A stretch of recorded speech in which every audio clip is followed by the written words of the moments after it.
नमस्कार मित्रों, कथा मंच में आपका स्वागत है। कथा मंच में मैं आज आपके लिए लेकर आया हूं भगवान बुद्ध की एक प्रेरक कहानी। मित्रों, भगवान बुद्ध अपने शिष्यों के साथ में एक बार चर्चा कर रहे थे। उनके एक शिष्य ने उनसे पूछा कि भगवान, ज्ञान प्रकाश क्या होता है? तब भगवान बुद्ध ने कहा कि चलो मैं तुम्हें ज्ञान के प्रकाश के बारे में, ज्ञान के बारे में एक कहानी सुनाता हूँ, एक कथा सुनाता हूँ, उसे ध्यान से सुनिए। यह कथा तब की है जब पृथ्वी पर हर जगह प्रकाश नहीं था। शाम के समय जैसे ही सूरज डूबता था, हर तरफ अंधेरा छा जाता था।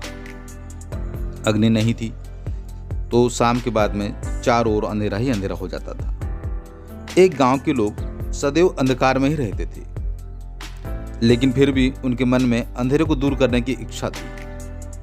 उन लोगों ने बहुत उपाय किए। उनको जो भी तरीके आते थे उन्होंने उसको पूरा करने की कोशिश की, लेकिन वह अग्नि का इस्तेमाल करना नहीं सीखे थे। जब सब बेकार चला गया, उन्होंने अपने पूरे प्रयास कर लिए तो एक दिन बैठकर अंधेरा भगाने की समस्या पर सामूहिक चर्चा की। आम सहमति से यह फैसला हुआ कि गांव के सब लोग अंधेरे को टोकरी में भरकर फेंकेंगे और उस गहरी खाई में डाल देंगे। एक ना एक दिन तो रात में इस अंधेरे का अंत हो ही जाएगा। अब चूंकि कोई दूसरा तरीका उनके पास में था नहीं, अग्नि के बारे में वो जानते नहीं थे, तो उन्होंने सोचा कि चलो इसी प्रकार अंधेरे को खत्म करने की कोशिश करें। अब यह बात सब लोगों को बहुत अच्छी लगी। गांव के सारे लोग अंधेरे को टोकरी में भर भर कर खाई में फेंकने लगे।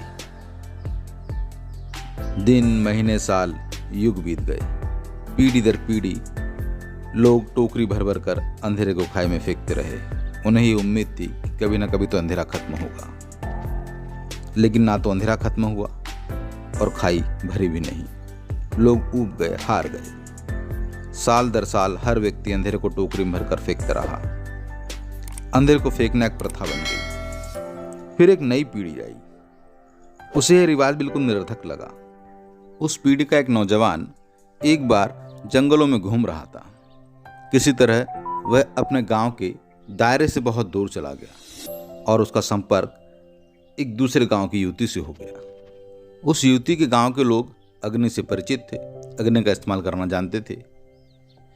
जब उस युवक और युवती के बीच में बातचीत हुई और युवक ने कहा कि हम लोग रोज रात में अंधेरा फेंकते हैं, तो उसे आश्चर्य हुआ। उसने कहा कि अंधेरे को फेंकने की जरूरत नहीं होती है, बल्कि अंधेरे में प्रकाश करने की जरूरत है। अंधेरा अपने आप खत्म हो जाता है। उसे यह बात समझ में नहीं आई। उसने कहा कि चलो तुम हमारे गांव चलो और हमें बताओ कि कैसे अंधकार को दूर करना है। अंधेरा फेंके बिना कैसे खत्म हो सकता है। उस युवती ने कहा कि नहीं, मैं ऐसे तो तुम्हारे गांव में नहीं जा सकती। तुम मुझसे विवाह कर लो, अपनी पत्नी बनाकर अपने गांव में लेकर चलो। युवक ने उस युवती से विवाह कर लिया और अपने गांव में लेकर गया। जब वह अपने गांव पहुंचे तो गांव वालों ने कहा कि रिवाज के अनुसार 5 टोकरी अंधेरा उस खाई में फेंक कर आओ। युवती को बड़ा आश्चर्य हुआ। उसने कहा कि नहीं, अब अंधेरा फेंकने की जरूरत नहीं पड़ेगी। गांव वाले हैरान हो गए। उन्होंने कहा, ऐसा कैसे संभव है? हम और हमारे बाप दादा, हमारी कई पीढ़ियां लगातार अंधेरा फेंक रहे हैं और तुम कहती हो कि अंधेरा फेंकने की जरूरत नहीं है, तो रात में गहन अंधकार में क्या करोगे तुम? उसने कहा कि मुझे अंधकार दूर करने का एक उपाय पता है। गांव वालों को और भी आश्चर्य हुआ कि ये कैसे संभव है। जैसे ही शाम हुई, उस युवती ने अपने पल्लू में बंधा चकमक का पत्थर निकाला, रुई निकाली और अग्नि प्रज्वलित कर दी। रात के अंधेरे में अग्नि के प्रकाश से लोग आश्चर्यचकित हो गए, अभिभूत हो गए। उन्हें अंदाजा ही नहीं था कि अंधेरे को ऐसे भी खत्म कर सकते हैं। भगवान बुद्ध ने कहानी खत्म करते हुए अपने शिष्यों से कहा कि अगर अज्ञान के अंधकार को खत्म करना है तो ज्ञान के प्रकाश को प्रज्वलित करना ही होगा। ज्ञान के प्रकाश को जलाते हुए हमें आना चाहिए। जिस प्रकार वह युवक एक दिन भटक कर दूर, बहुत दूर गांव से जब दूर गया तो वह दूसरे गांव के लोगों के संपर्क में आया। तब जाकर उसे ज्ञान की प्राप्ति हुई। तब जाकर उसे वह सूत्र मिला कि अंधेरा खत्म किया जा सकता है। इसी प्रकार हमें भी अपने जीवन में ज्ञान प्राप्ति के लिए लंबी यात्राएं करनी पड़ती हैं।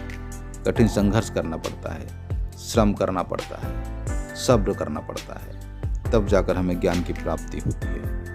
ज्ञान तो सर्वत्र व्याप्त होता है, हमारे करीब भी होता है, हमारे आसपास भी होता है। लेकिन हमारे करीब का ज्ञान हम जानते हैं।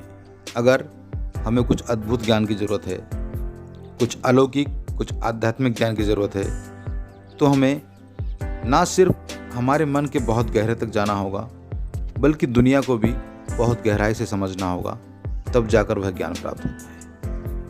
तो मित्रों, ये थी आज की कहानी। उम्मीद है आपको पसंद आई होगी। पसंद आई तो कृपया लाइक कर दीजिए। अगर आप मेरे चैनल पर पहली बार आए तो चैनल को सब्सक्राइब जरूर कर दीजिए। जुड़े रहने के लिए, कहानी पूरा सुनने के लिए धन्यवाद।